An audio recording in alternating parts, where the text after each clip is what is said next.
संजय राउत ने यह कहा था कि अमित शाह को बात करनी है तो हमारे घर पर आके बात करें, हम दिल्ली नहीं जाएंगे बात करने के लिए, मातोश्री में आकर के बात करें। अमित शाह ने कहा अच्छा, फिर उसी शिवसेना की वो हाल कर दी कि आज शिवसेना के पास इतनी सीटें भी नहीं है कि असेंबली के अंदर बैठ सके। उन्हीं शरद पवार जो ये कहते थे हम बहुत बड़े चाणक्य हैं, हवा बना रखी थी चाणक्य की, और बीजेपी की 2019 में सरकार नहीं बनने दी थी महाराष्ट्र में, उसी चाणक्य की 10 सीटें भी नहीं है विधानसभा में। ये हाल कर दिया अमित शाह ने।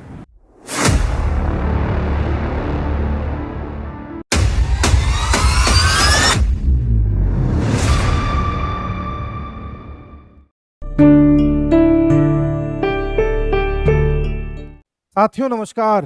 साथियों, जैसा कि आपको पता है कि अभी हमारी संसद में 2 दिन डेडिकेट किए गए थे जिसमें संविधान को लेकर के चर्चा होनी थी और अलग अलग लोगों ने संविधान पर अपनी अलग अलग राय रखी। इसकी डिमांड अपोजिशन ने करी थी, कांग्रेस ने। कांग्रेस लंबे समय से, लगभग 1 साल हो गया, संविधान के प्रति लेकर के लोगों को भड़काने का प्रयास कर रही है, लोगों को डराने का प्रयास कर रही थी चुनावों से पहले कि अगर मोदी दोबारा आ गए तो संविधान बदल देंगे। कांग्रेस रिजर्वेशन को लेकर के डराने का प्रयास कर रही थी और उनका ये जो नैरेटिव था पूरा, कुछ जगह पे काम भी किया, सीटों का नुकसान भी हुआ, तो कांग्रेस को लगा कि ये काम करता रहेगा। फिर राहुल गांधी जाति जाति जाति करने लगे और मुसलमानों को खुश करने लगे, जिससे कि मुसलमान का वोट बैंक और भारत के जितने भी हिंदू हैं उनको तोड़ के जातियों में कोई एक जाति अगर इनके साथ हो जाए, विशेष तौर पर दलित हो जाए, तो बहुत अच्छा हो। उस क्रम में इन्होंने जो अपनी स्ट्रेटेजीज अपनाई, इसमें इनको हरियाणा और महाराष्ट्र में मुंह की खानी पड़ी, क्योंकि बीजेपी ने ग्राउंड पर जाकर के काम किया और लोगों को कन्विंस किया कि ये जो बोल रहे हैं झूठ बोल रहे हैं। और योगी आदित्यनाथ का बटेंगे तो कटेंगे ने बहुत ज्यादा लोगों में जागृति उत्पन्न करी है। बांग्लादेश की घटनाओं ने यह बताया कि हम जिस रास्ते पर चल रहे हैं उसमें ये बांग्लादेश वाले रास्ते पर हम भी पहुंचेंगे। फिर भी कांग्रेस को लगा कि नहीं, ये संविधान के मुद्दे पे बीजेपी को घेरा जा सकता है, तो डिमांड रखी कि इस पर चर्चा करें। जब चर्चा हुई तो आप में से कोई भी व्यक्ति जो कांग्रेस का समर्थक हो या आपका जानने वाला हो, उसको ये वीडियो जरूर भेजना आज वाला, और पूछना कि जब ये संविधान पर चर्चा करने की बात करी तो राहुल गांधी ने संविधान की चर्चा में संविधान को लेकर के कितनी बार बात करी। उनकी पूरी स्पीच उठा करके देख लो, जबकि विषय फिक्स था कि आज जो भी बोलेगा संविधान पे ही बोलेगा। राहुल गांधी कितना बोले? एक लाइन भी नहीं बोले। प्रियंका गांधी कितनी बोली? एक लाइन भी नहीं बोली। और इनको इतनी नॉलेज भी नहीं है कि बोल पाए। ऐसे हैं ये संविधान के रक्षक। फिर इनको लगा कि बीजेपी को घेर लेंगे, तो इस चीज में जहां ही बीजेपी को घेरना चाह रहे थे, ये खुद फंसते चले गए और ऐसे फंसते चले गए कि बीजेपी ने इतने काउंटर्स निकाले, क्योंकि अगर आप पिछले 70 साल 75 साल का इतिहास देखोगे तो इतनी चीजें निकल के आएंगी जहां कांग्रेस के अलग अलग प्रधानमंत्रियों ने रिजर्वेशन की ही विरोध करा है, लगातार रिजर्वेशन का विरोध किया है। जवाहरलाल नेहरू ने, इंदिरा गांधी ने, राजीव गांधी ने, ये सब रिजर्वेशन का विरोध करते थे, खुल करके सबूत मौजूद हैं। कांग्रेस ने संविधान को सबसे ज्यादा बदला है। 1976 को मिनी कॉन्स्टिट्यूशन बोलते हैं, क्योंकि इतने ज्यादा बदलाव कर दिए थे कि मूल कॉन्स्टिट्यूशन का बहुत बड़ा स्वरूप बदल चुका था। इसी कांग्रेस ने उसको इमरजेंसी लगा करके ध्वस्त भी कर दिया था।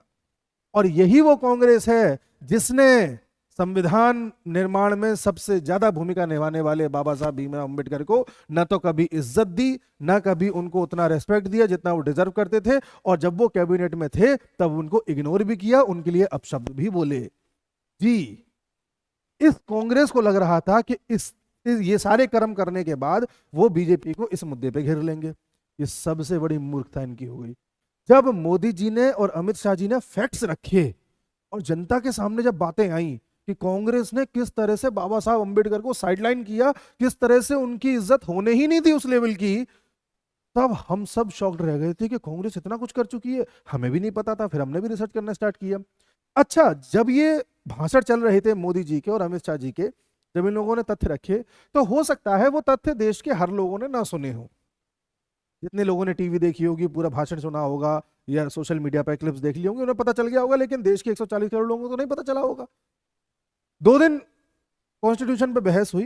2 दिन में कांग्रेस बिल्कुल पस्त हो चुकी थी, क्योंकि उसे पता था कि उसके पास एक भी पॉइंट नहीं है बोलने के लिए। अगर कांग्रेस शांत रह जाती तो ये मामला जो है दब जाता, फिर ये बात उठती नहीं कि भाई 2 दिन की चर्चा थी, ठीक है, कांग्रेस हार गई चर्चा में, बैकफुट पे आ गई, चुप पड़ी रहती, मामला दब जाता। लेकिन यहीं पर गलती कर दी राहुल गांधी ने, या जॉर्ज सोरोस जो भी इनको पूरी स्क्रिप्ट देते हैं, इन्होंने एक ऐसा मुद्दा उठा दिया जिसके बाद कांग्रेस बिल्कुल ही गड्ढे में चली गई है। और अमित शाह ने इस मुद्दे को ऐसा पकड़ा कि अब पूरी तरह से बीजेपी हावी है कांग्रेस के ऊपर। मुद्दा क्या था? जब अमित शाह जी भाषण दे रहे थे तो अमित शाह जी के भाषण की एक क्लिप निकाल ली इन्होंने कुछ सेकंड की और उसे वायरल करा दिया कल। और उसमें ये बताने की कोशिश करी कि अमित शाह जी अंबेडकर जी का मजाक उड़ा रहे हैं या उनका सम्मान नहीं कर रहे हैं या उनकी इज्जत नहीं कर रहे हैं। उस क्लिप में अमित शाह जी ये कह रहे थे कि आजकल अंबेडकर अंबेडकर अंबेडकर करना फैशन बना दिया है इन लोगों ने, इतना नाम अगर भगवान का जपते तो स्वर्ग को प्राप्त हो जाते। और ये अंबेडकर अंबेडकर का नाम लेकर के जो लोग भ्रांति फैलाते हैं उन्होंने अंबेडकर की कभी इज्जत तक नहीं करी। और फिर उन्होंने अमित शाह जी ने अपनी पूरी भाषण में बताए कि कांग्रेस ने किस तरह से बाबा साहब की इज्जत नहीं करी और किस तरह से बीजेपी ने उस चीज को इज्जत को करने में, रेस्पेक्ट करने में अलग अलग कदम उठाए। पर वो उसमें से उतनी क्लिप निकाल ली। जैसे हम और आप बात करते हैं, कोई आदमी है जो दिन और रात राम राम राम राम करता रहता है, भगवान का नाम लेता रहता है, लेकिन उतना ही करप्ट आदमी है, तो हम उससे क्या कहते हैं, कह रहे तुम दिन भर राम राम राम राम करते हो, कभी दिल से राम का नाम लेते तो राम मिल भी जाते। उसी तरीके से अमित शाह जी ने कही कि दिन भर अम्बेडकर अम्बेडकर जी का नाम लेकर राजनीति कर रहे हो, इतना अगर अम्बेडकर जी का सम्मान किया होता तो फिर बात ही कुछ और होती। उसने, कांग्रेस ने निकाल के कल इसको लेकर के उछालना चाहा। राहुल गांधी उसके बैनर लेकर के खड़े हो गए कि हम इसका विरोध करते हैं, हम इसका विरोध करते हैं, बाबा साहब की फोटो लेकर के खड़े हो गए और एक माहौल बनाने की कोशिश करने लगे। तुरंत अमित शाह ने प्रेस कॉन्फ्रेंस करी, संबित पात्रा ने प्रेस कॉन्फ्रेंस करी, मोदी जी ने ट्वीट किए और जनता तक पहुंचने का प्रयास किया और ये मैसेज पहुंचाने का प्रयास किया जिससे जनता को सच्चाई का पता चले। अब होगा क्या, कांग्रेस ने एक अच्छा खासा 2 दिन की चर्चा थी उसे वहीं दबा देते तो ठीक है, मामला दबा रह जाता। अब बीजेपी इस चीज को ग्राउंड तक लेकर के जाएगी और जन जन तक लेकर के जाएगी कि कांग्रेस ने किस तरह से बाबा साहब का अपमान किया। और जब कोई पार्टी, कोई संगठन जन जन तक लेकर के जाता है ना चीजों को, तो उसका प्रभाव दूसरा होता है। उसका क्या प्रभाव होता है, यह आप महाराष्ट्र के इलेक्शन के नतीजे को देख करके कह सकते हो, हरियाणा को देख करके कह सकते हो। सोशल मीडिया पर कैंपेन चला देना, झूठी क्लिप्स चला देना, इसी कांग्रेस ने, पता नहीं कांग्रेस को क्या आजकल चला है कि अमित शाह से पंगा ले रही है। इसी कांग्रेस ने लोकसभा चुनाव के दौरान अमित शाह जी का एआई द्वारा जनरेटेड वीडियो चला दिया था जिसमें अमित शाह जी के द्वारा कहलवा दिया गया कि हम रिजर्वेशन खत्म कर देंगे। इसी कांग्रेस ने फिर अमित शाह को छेड़ा है और ये भूल रही है कांग्रेस के अमित शाह वही है जिनको कभी शिवसेना ने छेड़ दिया था। संजय राउत ने यह कहा था कि अमित शाह को बात करनी है तो हमारे घर पर आके बात करें, हम दिल्ली नहीं जाएंगे बात करने के लिए, मातोश्री में आकर के बात करें।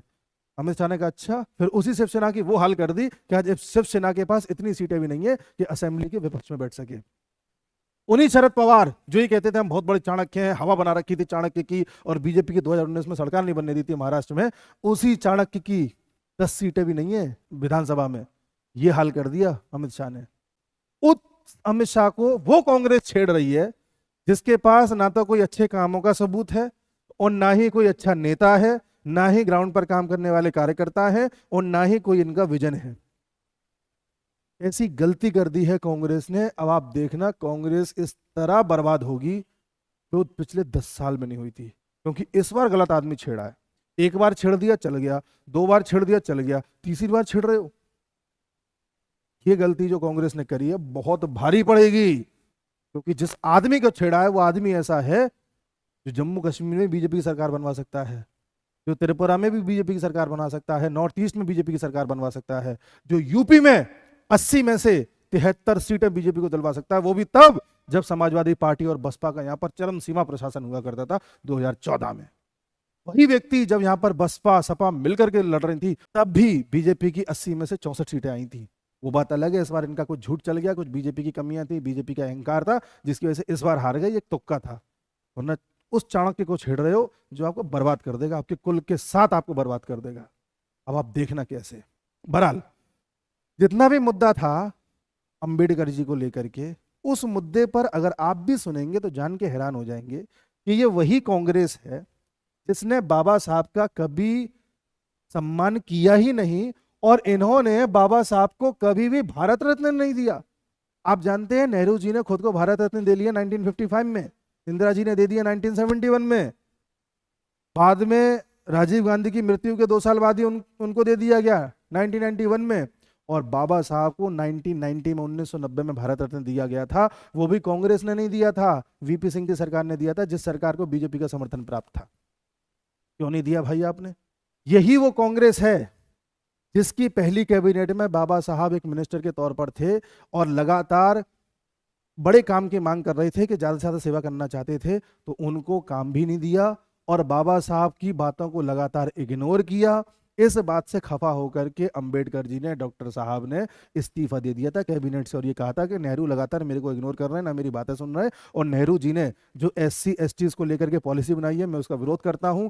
जो फॉरेन पॉलिसी बनाई है, मैं उसका विरोध करता हूं। धारा 370 का विरोध करता हूं। और जो मुस्लिम पर्सनल लॉ बोर्ड बनाया है, मतलब मुसलमानों के लिए अलग से जो बोर्ड बना हुआ है ना, उनके नियम कायदे कानून अलग से चलते हैं, उसके भी खिलाफ थे बाबा साहेब। बाबा साहब इस चीज के भी खिलाफ थे कि धर्म के आधार पर रिजर्वेशन नहीं मिलना चाहिए। जाति के आधार पर मिला है, उसी के आधार पर मिलना चाहिए, धर्म के आधार पर नहीं। और कांग्रेस चाहती थी कि मुसलमानों को भी रिजर्वेशन मिले, और यही प्रयास कांग्रेस कर्नाटक में, हिमाचल में, तेलंगाना में करने का कर रही है। और जब आप मुसलमानों को रिजर्वेशन दोगे, तो कहीं ना कहीं आपको OBC SC ST का रिजर्वेशन कम करना पड़ेगा, क्योंकि कैप है, उससे ज्यादा आप रिजर्वेशन दे नहीं सकते। इसके खिलाफ थे बाबा साहब। और ऐसे कई मुद्दे थे जिसमें नेहरू जी और बाबा साहब के बीच में भिन्नताएं थीं। आप जानकर के हैरान होंगे, 1932 में, 1932 में जब लंदन से इंडिया आए थे सेकंड राउंड टेबल कॉन्फ्रेंस के लिए, तब बाबा साहब ने यह कहा था कि कांग्रेस और नेहरू जी मुझे मुझे गद्दार कहते हैं, इस देश का गद्दार कहते हैं। ये उन्होंने खुद कहा था, अंबेडकर जी ने। यानी कांग्रेस बाबा साहब को इस दृष्टिकोण से देखती थी। इन्हीं बाबा साहब को हराने के लिए कांग्रेस ने मुंबई में पूरी प्लॉटिंग करी थी कि कैसे भी करके ये हार जाएं। इसके लिए बाबा साहब की जो वाइफ थी सविता जी, उन्होंने खुद लिखा है किताब में कि इनको हराने के लिए कांग्रेस ने वोटिंग के बाद कई सारे वोटों को निरस्त कर दिया था, जिससे कि काउंटिंग में बाबा साहब अपने आप हार जाएं। और यही कांग्रेस थी, यही नेहरू जी थे, जब बाबा साहब हार गए थे तो एडविना माउंटबेटन को जाकर के ये बता रहे थे कि देखा, हम सबके प्रयासों से हमने अंबेडकर को हरा दिया। इस बात को कैसे कोई भूल सकता है? आप कहोगे कि हम झूठ बोल रहे हैं। बाबा साहब की किताब है खुद की, उसको जाकर के पढ़ लीजिए, सारी चीजें लिखी हुई है। और कितने दूरदर्शी थे अंबेडकर जी। इनकी दूरदर्शिता का पता इस बात से लगाया जा सकता है कि जिस समय पूरा भारत, पूरी दुनिया ये कहने पर लगी हुई थी कि हम सब तो आर्यंस हैं। आप जानते हैं हमारे देश में हम नॉर्थ इंडियंस को ये बताया गया है कि हम सब आर्यन हैं, बाहर से आए हैं। आपने भी सुना होगा, पढ़ा होगा किताबों में। और जो साउथ इंडियन वाले, उनको बोला गया कि द्रविडियन है, यही असली इंडियन है। ये नॉर्थ और साउथ में डिवाइड करने के लिए ऐसा बोला गया था। ये पूरी साजिश थी अंग्रेजों की।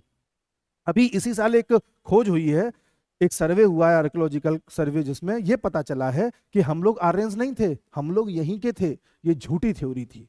ये थ्योरी अब पता चली है कि झूठी थी। लेकिन उस जमाने में जहां नेहरू इस थ्योरी को मानते थे, तिलक इस थ्योरी को मानते थे, हर कोई इस थ्योरी को सच मानता था, उस टाइम भी डॉक्टर साहब, डॉक्टर अंबेडकर साहब ये कहते थे कि ये थ्योरी झूठ है, कोई आर्यन फार्यन नहीं है, सब इंडियन है। और अगर एक ब्राह्मण आर्यन है तो एक शूद्र भी फिर आर्यन है। ये देश को बांटने की साजिश है, ऐसा अंबेडकर जी ने बोला था। इतनी दूरदर्शिता रखते थे। इसीलिए कई लोग इन्हें जाति के बंधन में बांध के देखना चाहते हैं, कुछ लोग इन्हें कॉन्स्टिट्यूशन के बंधन में बांध के देखना चाहते हैं। लेकिन अगर आप बाबा साहब की किताब पढ़ोगे तो आपको पता चलेगा कि कितनी दूर की सोच रखने वाले व्यक्ति थे ये किसी जाति के नहीं थे। मैंने जाति का नहीं मानता। ये एक महामानव थे जिनके पास दूर की सोच थी, और इनकी बातों को अगर सीरियसली लिया जाता तो भारत कब का विकसित राष्ट्र बन जाता। लेकिन कुछ लोगों ने अपनी सिर्फ राजनीति चमकाने के लिए बाबा साहब को ऐसे इग्नोर किया जैसे एग्जिस्ट ही नहीं करते। एक चीज और बताता हूं, जब भारत का बंटवारा हुआ, पाकिस्तान बना, तब बाबा साहब ने कहा था कि अगर आप धर्म के आधार पर नया देश बना रहे हो तो सभी मुसलमानों को फिर वहां भेजो, यहां मत छोड़ो। गांधी जी बोले नहीं नहीं, जिसको यहां रहना है ये रह लो, जिसको यहां रहना है रह लो। बाबा साहब ने कहा ऐसा मत करो, यहां रखोगे आने वाले समय में दिक्कत होगी, मुसलमान दिक्कत करेंगे, समझो बात को। सबने कहा अरे नहीं नहीं, ऐसा नहीं होगा, यमुना गंगा यमुना तहजीब है, गंगा यमुना तहजीब है। और आज आप देख लीजिए कितनी दूर के सोच रहे थे। और आप जान के हैरान होंगे, किताबों में दर्ज है बाबा साहब की में, बाबा साहब अंबेडकर ने कहा था कि अगर आपने मुसलमानों को यहां रहने दिया, और अगर ये कल को आपकी आर्मी में सिग्निफिकेंट अमाउंट में भर्ती हो गए, तो आप अपनी फौज पर भी भरोसा नहीं कर पाएंगे। भारतीयों से कहा था, कहा है उन्होंने, लेकिन हमको आपको पता नहीं लगने दिया गया।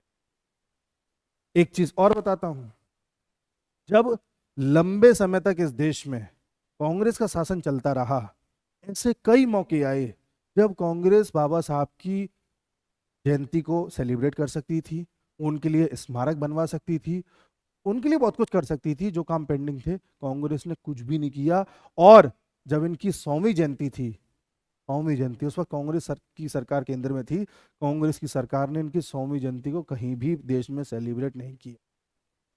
उस समय डिमांड थी कि पूरे देश में जयंती को मनाया जाना चाहिए, लेकिन नहीं मनाया कांग्रेस ने। फिर ये किसने किया? ये 125वीं जो जयंती इनकी थी उसको सेलिब्रेट किया नरेंद्र मोदी ने, वो भी अब जा करके, जब इनकी 125वीं जयंती थी। और 120 देशों में सेलिब्रेट किया, यूएन तक ने सेलिब्रेट किया। लेकिन इस चीज को भी राहुल गांधी इस तरह से शोकेस करते हैं जैसे कि सारे पाप बीजेपी ने किए। मैं तो उन लोगों को सोच करके हैरान होता हूं जो लोग कांग्रेस को वोट देने चले जाते हैं और बाबा साहब को भी इज्जत करते हैं। अगर आप बाबा साहब की इज्जत करते हो, अंबेडकर जी की इज्जत करते हो, तो आपकी रूह आपको गवाही नहीं देगी कि आप कांग्रेस को वोट करो। लेकिन इनका ब्रेन ऐसे वॉश कर दिया गया है कि ये वीडियो दिखा रहा हूं, सबूत दिखा रहा हूं, बाबा साहब की किताबें भी पढ़ लेना, तब भी आप नहीं मानोगे, क्योंकि आपका ब्रेन वॉश इस तरीके से किया है कांग्रेस ने।